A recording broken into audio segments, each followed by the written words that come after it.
আসসালামু আলাইকুম। আজ আমি তাজা পুঁই শাক রান্না করব। তো এটা টবে লাগিয়েছিলাম। তো গাছ থেকে কয়েকটা ডগা বের হয়েছিল, সেটা কেটে নিলাম।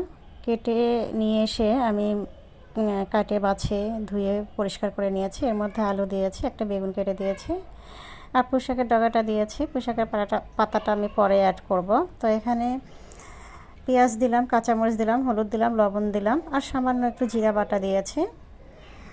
এইভাবে হাতে মেখে আমি আজকে রান্না করব। আর গুঁড়া শুটকি ছিল বাসায়, চিংড়ি মাছের, একদম গুঁড়া চিংড়ি মাছের শুটকিটা, ওইটা আমি এখানে দিয়ে দিব। তো এভাবে হাতে মাখা তরকারি কে কে খেতে পছন্দ করে আমার জানা নেই, তবে আম্মা প্রায় সময় দেখি যে হাতে মাখা তরকারি এভাবে রান্না করে। আমার কাছে খেতে ভালো লাগে, তবে আমার মায়ের মতো কখনোই করতে পারি না। তো আজ আমি সেইভাবেই চেষ্টা করলাম।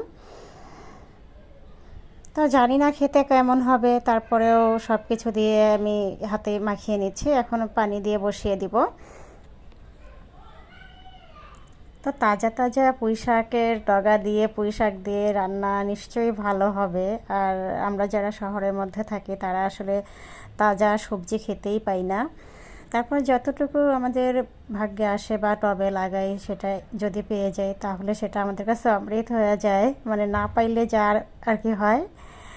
তো এখন আমার রান্নাটা প্রায় শেষ হয়ে আসছে। আর ঘ্রাণটা মাশাল্লাহ অনেক সুন্দর আসছে, যেহেতু শুটকি দিয়ে করা চিংড়ি মাছের শুটকি। মাশাল্লাহ ঘ্রাণটা অনেক সুন্দর আসছে। তো আজকে এ পর্যন্তই। ভালো লাগলে কমেন্ট করবেন প্লিজ। আসসালামু আলাইকুম।